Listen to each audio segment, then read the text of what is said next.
Hello everyone, welcome back to my channel Wangxian lovers. और आज मैं आपके साथ Wangxian fan fiction by hot professor का नेक्स्ट पार्ट शेयर करने वाली हूँ। अगर आप चैनल पे नए आए हैं तो प्लीज़ चैनल को सब्सक्राइब कर दीजिएगा और वीडियो को भी लाइक ज़रूर कर दीजिएगा। तो चलिए आज का पार्ट हम शुरू करते हैं। तो इससे पहले वाले पार्ट में हमने देखा था कि हमारे वेइंग ने वांगजी को इतना ज़्यादा टीज किया जिस वजह से वांगजी ने अपना कंट्रोल बिल्कुल खो दिया और वो वेइंग को फ्लिप कर देता है और उसके ऊपर आ जाता है और वो विकिंग को बहुत ही वाइडली तरीके से किस करने लगता है, जिससे देखने के बाद तो विकिंग की आंखें बड़ी बड़ी हो गई थी। उसने सोचा भी नहीं था कि वांग जी ऐसा कुछ करेगा। विकिंग को ये सब चीजें देखकर हैरानी हो रही थी, लेकिन फिर भी वो वांग जी के किस को एंजॉय कर रहा था। वांग जी ने विकिंग के माउथ के अंदर अपनी टंग को इंसर्ट किया और वो उसके पूरे माउथ को बहुत ही अच्छे से एक्सप्लोर करने लगता है। विकिंग बहुत बुरी तरह से सांसें लेने लगता है, लेकिन वांग जी फिर भी उसे बिल्कुल नहीं छोड़ता। वांगजी ने वियिंग के शर्ट के बटन्स को ओपन कर दिया था और वो उसके चेस्ट पर बार बार किस किए जा रहा था और उसके निपल्स को सक किया जा रहा था, जिससे वियिंग और भी ज़्यादा एक्साइटेड हो रहा था और वो बहुत ज़ोर ज़ोर से मैनिंग कर रहा था। वियिंग की मैनिंग को सुनकर वांगजी अपने आप को और भी ज़्यादा एक्साइटेड फील करता है और वो वियिंग की शर्ट को पूरी तरह से निकाल देता है। वांगजी वियिंग की बॉडी पर उससे बाइट, सक और लिक कर रहा था। वेइंग तो बस वांगजी जो कर रहा था उसे फ़ील कर रहा था, उसे ये सब चीज़ें बहुत पसंद आ रही थी। वो बस चाहता था कि वांगजी उसे इसी तरह से बस और भी ज़्यादा डीपली प्यार करे। वेइंग बहुत ही ज़्यादा वांगजी की प्लेज़र की वजह से पागल हुए जा रहा था और वो और भी ज़्यादा डिमांड कर रहा था। वांगजी वेइंग के लिप्स की ओर देखता है और फिर से वो वेइंग के लिप्स पर किस करना शुरू कर देता है। तभी वांगजी का फ़ोन रिंग करना शुरू कर देता है। वांगजी पहले तो अपने फ़ोन पर बिल्कुल भी ध्यान नहीं देता, क्योंकि इस वक्त उसे बस वेइंग चाहिए था। वो पागल हो रहा था, लेकिन अचानक से वांगजी अपने होश में आता है और वो वेइंग से थोड़ा दूर होता है। वांगजी अपने फ़ोन की ओर देखता है, फिर वो वेइंग की ओर देखता है और फिर वो खुद की ओर देखता है। उसे यकीन नहीं हो रहा था कि उसने ये सब किया। वेइंग बस नीचे लेटा हुआ था, उसकी शर्ट उसके बॉडी से बिल्कुल अलग हो चुकी, जो कि नीचे फ्लोर पर पड़ी थी। वेइंग की बॉडी पर बाइट मार्क्स थे, उसकी नेक पर वांगजी के हिक्कीज थे। इस वक्त वेइंग बहुत ही ज़्यादा मैसी कंडीशन में लग रहा था। वांगजी को समझ नहीं आया कि उसने ये क्या कर दिया। उसे बहुत ही डिफरेंट सा फील हो रहा था। वेइंग जल्दी से वांगजी की ओर देखता है और बोलता है, गग क्या हुआ? लेकिन वांगजी जल्दी से बेड से खड़ा हो जाता है। वो अपना फ़ोन लेता है और रूम से बाहर चला जाता है और वो एक दूसरे रूम के अंदर आकर जल्दी से अपने आप को बंद कर लेता है। उसे यकीन नहीं हुआ कि उसने ये क्या कर दिया। वांगजी को बहुत बुरा लग रहा था कि वो ऐसे कैसे कर सकता है, वो भी विंग के साथ। उसे ऐसा लग रहा था जैसे उसने बहुत बड़ी गलती कर दी हो। वांगजी अपने आप को बिल्कुल भी संभाल नहीं पाता और वो जल्दी से शावर में जाता है और शावर ऑन कर देता है। उसे तो इतना ज़्यादा गलत लग रहा था ये सब करना, लेकिन वो क्या करे। वो अपने आप को बिल्कुल नहीं रोक पाया। उसके अंदर जो डिज़ायर्स थे, सच में वो विंग ने इस तरह से उसे टीज़ किया कि वो बाहर आ गई। वांगजी बस विंग के बारे में ही सोच रहा था। फिर वो अपने ओर देखता है, उसकी बॉडी पर भी बाइट मार्क्स थे और स्क्रैचेज के निशान थे। अपनी उस हालत को देखकर वांगजी को रियलाइज़ हो गया कि सच में वो विशिंग को लेकर ये सब चीज़ें अब इमेजिन करने लगा है। वांगजी अपने आप को मिरर में देखता है और बोलता है, नहीं, मुझे अपने आप को रोकना होगा। नहीं, मैं ये सब चीज़ें नहीं कर सकता। मुझे उसे लेकर अपने ये थॉट्स बाहर निकालने होंगे अपने माइंड से। वो ऐसा कभी नहीं कर सकता है। वेइंग अभी बहुत यंग है, ना ही वो वांगजी के प्यार को झेल पाएगा और ना ही वो वांगजी को झेल पाएगा। हो सकता है वेइंग के लिए बस ये एक टाइम पास हो। उसे वेइंग की फीलिंग्स को लेकर अभी पूरी तरह से वो श्योर ही नहीं है, तो वो कैसे कर सकता है। अगर वांगजी एक बार वेइंग को पसंद करने लगा तो उसके लिए बहुत मुश्किल हो जाएगा वेइंग को भूल पाना। वो अपने आप को संभाल नहीं पाएगा अगर वेइंग कभी उससे बोर हो गया तो। अभी तो विहिंग बहुत यंग है, अभी तो उसे कॉलेज पूरा करना है, उसके बाद उसे हायर स्टडी भी करनी होगी। अगर उस टाइम विहिंग को कोई और मिल गया तो वो वांगजी को छोड़ देगा। ये सोचकर ही वांगजी को इतना हार्ट ब्रोकन फील हो रहा था ना कि वो क्या करे अब। वो ना ही तो विहिंग को अब प्यार करना छोड़ सकता है और ना ही वो विहिंग को अपने पास आने दे सकता है, क्योंकि विहिंग अभी बहुत यंग है, उसके लिए पूरी लाइफ है। और वांगजी और विहिंग अभी बहुत ही ज़्यादा अलग है एक दूसरे से। वेइंग और वांगजी के बीच बहुत बड़ा एज डिफरेंस है, जो वो चाह कर भी नहीं मिटा सकता और नहीं भूल सकता है। वेइंग के लिए अभी उसका फ्यूचर पूरी तरह से खाली पड़ा है जो उसे फिलअप करना है। वांग जी अपनी फैमिली को तो मना लेगा, लेकिन वेइंग की फैमिली क्या उसे अलाउ करेंगे? इस वक्त वांग जी के माइंड में बहुत सारे सवाल आ रहे थे जिनका जवाब उसके पास नहीं था। वो अपने आप को मिरर में देखता है और डिसाइड करता है कि वो अब से वेइंग को फुल इग्नोर करेगा, उसे खुद से दूर कर देगा, उसे अपने पास बिल्कुल भी नहीं आने देगा और अपने माइंड से भी वो वेइंग के ख्यालों को निकाल देगा। और वहाँ दूसरी तरफ वेइंग जल्दी से अपने बेड से खड़ा होता है, अपने आप को सही करता है, अपने क्लॉथ को पहनता है और वो रूम से बाहर निकलता है और वो वांग जी को आवाज़ देने लगता है। लेकिन वांग जी इस वक्त वेइंग का सामना नहीं कर सकता था। वो बस अपने आप को इस वक्त संभाल रहा था और मना रहा था कैसे वो वेइंग से खुद को दूर करे। बस उसे इस वक्त यही करना था। और दूसरी तरफ वेइंग वांग जी को आवाज़ देते हुए बोलता था, गगा गगा प्लीज़ बाहर आइए, इसमें आपकी कोई गलती नहीं है, मैंने आपको टीज़ किया था, प्लीज़ प्लीज़ गगा बाहर आइए, प्लीज़ ऐसा मत कीजिए, आप मुझे डरा रहे हैं गगा गगा प्लीज़ बाहर आइए। लेकिन वो वेइंग को वांग जी की बिल्कुल भी कोई आवाज़ सुनाई नहीं देती। फिर उसे एक रूम से शावर की आवाज़ आती है। वेइंग जल्दी से उस रूम के पास जाता है तो वो देखता है कि डोर बंद है। वेइंग उस डोर के पास खड़ा होता है और नॉक करने लगता है और बोलता है, गगा गगा प्लीज़ बाहर आइए, प्लीज़ गगा बाहर आइए, मुझे मुझे आपसे बात करनी है, प्लीज़ गगा बाहर आइए। लेकिन वांग जी बिल्कुल भी बाहर नहीं आता। वो इस वक्त वेइंग को बस दूर करना चाहता था खुद से। वो बस इस वक्त चाहता था कि वेइंग यहाँ से चला जाए। वांग जी बहुत ही मुश्किल से अपने आप को संभालता है और वो शावर लेकर रूम से बाहर आता है। वेइंग अभी भी वहीं खड़ा हुआ था और वो नॉक कर रहा था। वांग जी उस रूम में अपने कुछ कपड़े थे उन्हें पहनता है और वो बाहर आता है।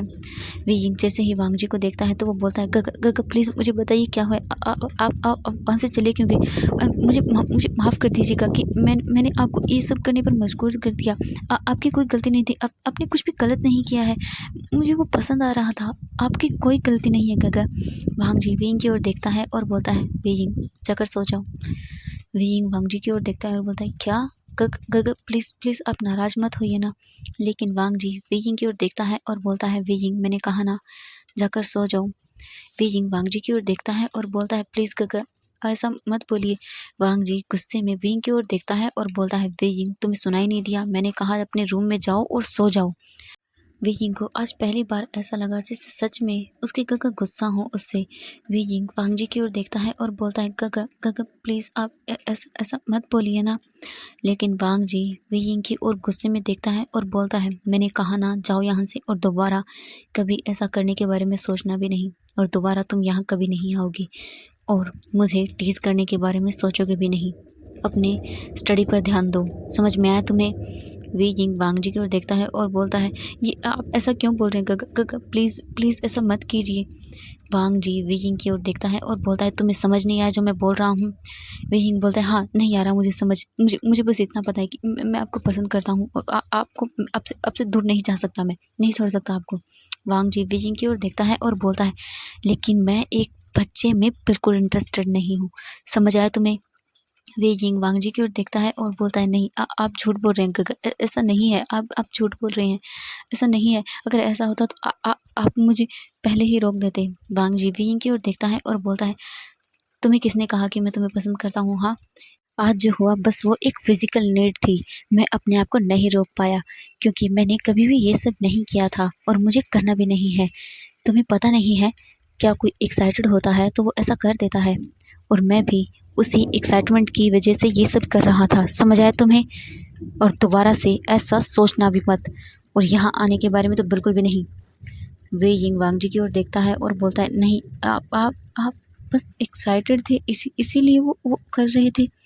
वांग जी वेइंग की ओर देखता है और बोलता है कि हाँ और नहीं तो क्या, किसी को भी ये नहीं पता कि मैं बायसेक्सुअल हूँ, इसीलिए बस मैं मेरी फिजिकल नीड थी, इसीलिए मैंने वो सब कर दिया था, समझ आया तुम्हें? अब जाओ यहाँ से और जाकर रूम में सो जाओ और सुबह होने से पहले मेरे घर से बाहर चले जाना और यूनिवर्सिटी में चले जाना और अपनी स्टडी पे ध्यान दो, न कि मुझ पर। वेइंग जब वांग जी के मुंह से ये सब वर्ड सुनता है तो उसे बहुत हर्ट फील होता है। वेइंग की आंखों से आंसू गिरने लगते हैं और वो वांग जी से दूर हो जाता है और बोलता है, नहीं गगर आप झूठ बोल रहे हैं, मैं जानता हूँ। वांग जी वेइंग की ओर देखता है और बोलता है, ये सब सच है, बस तुम उन्हें एक्सेप्ट नहीं कर रहे हो, समझ आया तुम्हें? दोबारा से मत करना और दूर रहना मुझसे, वरना तुम्हें यूनिवर्सिटी से बाहर निकालने में मुझे एक मिनट भी नहीं लगेगा। मैं तुम्हारी लास्ट वार्निंग दे रहा हूँ और ये लास्ट गलती है जो मैं माफ़ कर रहा हूँ। वे यिंग वांग जी के इस तरह की वर्ड को सुनकर बहुत ज़्यादा ही हार्ट ब्रोकन फील करता है और बोलता है, मुझे माफ़ कर दीजिए काका कि मेरी वजह से आपको ये सब करना पड़ा। आई एम रियली सॉरी काका। मैं दोबारा से ऐसा नहीं करूँगा। आई एम सॉरी कि मेरी वजह से आपको इतना हर्टिंग फील हुआ। आई एम सॉरी। वे यिंग ये बोलकर वहाँ से जाने लगता है। वांग जी वे यिंग की ओर देखता है और बोलता है, अभी कहाँ जा रहे हो तुम? वे यिंग पीछे मुड़ता है और बोलता है, आपको इससे क्या, मैं कहीं भी जाऊँ। ये बोलकर वे यिंग वांग जी के घर से चला जाता है। वांग जी को भी बहुत बुरा लग रहा था कि उसने वे यिंग को ये सब कहा। वो ये सब नहीं कहना चाहता था। वो भी वे यिंग को पसंद करने लगा है। वो उससे नहीं बोल सकता था ये सब, क्योंकि वे यिंग की फीलिंग्स को लेकर वांग जी बिल्कुल भी श्योर नहीं है। क्योंकि हम किसी के बारे में कभी भी ये पता नहीं कर सकते हैं कि वो सच में हमें लेकर सीरियस है भी या नहीं। किसी इंसान की फीलिंग्स कब चेंज हो जाए ये हम कभी नहीं बता सकते हैं। और वी यिंग तो अभी बहुत यंग है, उसे बहुत सारी चीज़ें करनी है। तो वी यिंग की फीलिंग्स वांग जी को लेकर कब चेंज हो जाए वो नहीं जानता। इसीलिए उसने वी यिंग से ये सब कहा। वे यिंग वहाँ से बाहर आ जाता है वांग जी के अपार्टमेंट से और वो वहीं सड़क पर चलने लगता है। वे यिंग को बहुत ही ज़्यादा बुरा लग रहा था। वे यिंग यूनिवर्सिटी के पास आता है तो वो देखता है कि अभी बहुत लेट हो गया था। वे यिंग यूनिवर्सिटी के गेट के पास खड़ा हुआ था और वो अंदर देखता है तो जहाँ पर गार्ड के लिए एक रूम बनाया हुआ था वहाँ पर मिरर लगा हुआ था। एक कांच का ग्लास था जहाँ से वो गार्ड आसानी से दिख रहा था, जो कि अपने चेयर पर आराम से सोया हुआ था। वे यिंग चाहता तो वो आराम से यूनिवर्सिटी के अंदर जा सकता था, लेकिन वे यिंग को इस वक्त कुछ अच्छा नहीं लग रहा था। वो इस वक्त अंदर नहीं जाना चाहता था। वे यिंग वहीं यूनिवर्सिटी के गेट के बाहर ही खड़ा हो जाता है और बस वो सभी चीज़ें सोचने लगता है, क्या सच में उसने गलती की? क्या उसके गगर उसे कभी भी नहीं अपनाएंगे? वे यिंग को ये सोचकर ही इतनी ज़्यादा घबराहट हो रही थी कि वो एक्सप्लेन तक नहीं कर सकता था अपनी फीलिंग्स को। वे यिंग काफ़ी टाइम तक वहीं गेट के पास खड़ा रहता है। फिर उसके पैर दर्द करने लगते हैं तो वो वहीं बैठ जाता है। वे यिंग अपने आप को सहारा देने के लिए एक वॉल के पास बैठ जाता है और वो अपने सिर को वॉल के साइड से लगा लेता है और वहीं अपनी आइज़ को बंद कर लेता है। वे यिंग को नींद आ जाती है। वे यिंग को फिर फील होता है कि उसके ऊपर कुछ गीला गीला जैसा गिर रहा हो। वे यिंग अपनी आइज़ को ओपन करके देखता है तो बारिश हो रही थी। वे यिंग उस बारिश में पूरी तरह से भीग जाता है, लेकिन वो वहाँ से खड़ा नहीं होता और अपनी आइज़ को बंद करके वहीं बैठा रहता है। पूरी बारिश के अंदर वे यिंग बहुत ही भीग गया था। उसकी पूरी बॉडी कोल्ड हो गई थी। वे यिंग की पूरी बॉडी बारिश की वजह से कांप रही थी और उसे अब सर्दी भी लग रही थी, लेकिन फिर भी वो वहाँ से बिल्कुल भी नहीं जाता है और उसी कंडीशन में वहाँ बैठा रहता है। वे यिंग को तो पता भी नहीं चलता कि कब वो ठंड की वजह से वहाँ बेहोश हो गया और वहाँ दूसरी तरफ वांग जी आराम से सो गया था। उसे लगा कि वे यिंग आराम से अपने वापस से यूनिवर्सिटी चला गया होगा और इस वक्त उसे पता था कि कोई ना कोई वे यिंग को अंदर एंट्री दे देगा। अगर वो रूम में भी नहीं गया होगा फिर भी वो वहाँ रुक सकता है। वांग जी को बिल्कुल आइडिया नहीं था कि वे यिंग इस कंडीशन में हो सकता है। इसके बाद अब हमें 5 बजे का सीन दिखाया जाता है। जैसे ही 5 बजते हैं वांग जी की अलार्म बज जाती है और वो अपने आप ही उठ जाता है। वांग जी उठ के जल्दी से अलार्म बंद करता है और वो अपने बाथरूम में चला जाता है। शावर लेकर वांग जी रेडी होकर जल्दी से यूनिवर्सिटी के लिए निकल जाता है, क्योंकि वो यूनिवर्सिटी बहुत जल्दी पहुंच जाता था क्योंकि उसे सारा काम ही करना पड़ता था। वांग जी अपनी कार के पास आता है, कीज़ लेता है और वो कार के अंदर बैठकर यूनिवर्सिटी के लिए निकल जाता है।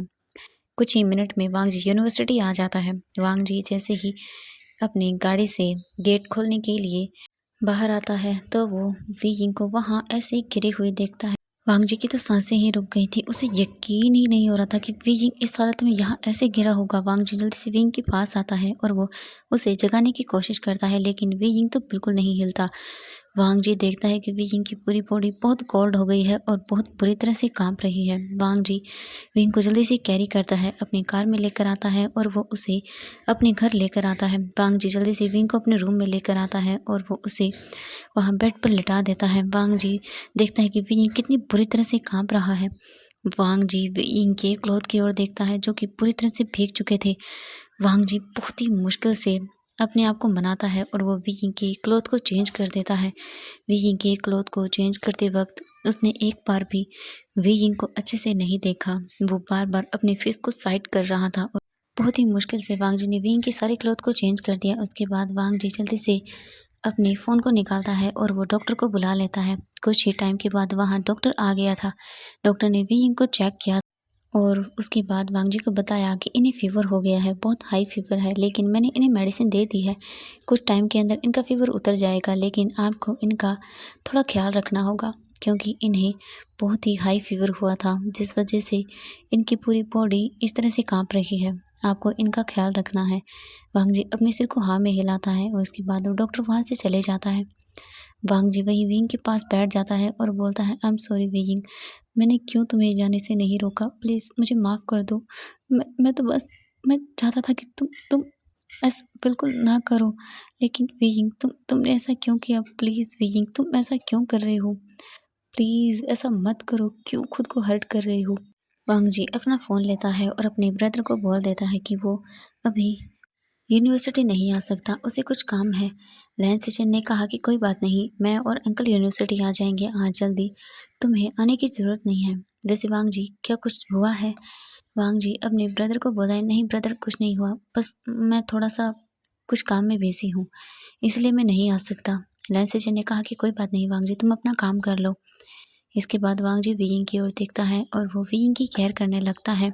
और वहाँ दूसरी तरफ जियांग चैंग को पूरी रात बिल्कुल भी नींद नहीं आई थी। वो बस वीइंग के बारे में ही सोच रहा था। उसे वीइंग की बहुत चिंता हो रही थी। आखिर क्या हो गया ऐसा कि वीइंग आज वहाँ रूम में वापस नहीं आया।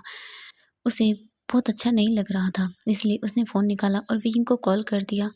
वीइंग का फ़ोन वहीं वांग जी के पास ही टेबल पर पड़ा हुआ था। जैसे ही वांग जी देखता है कि वीइंग का फ़ोन रिंग कर रहा है, उसने फ़ोन को पिक किया तो उस पर चैंग चैंग लिखा हुआ था।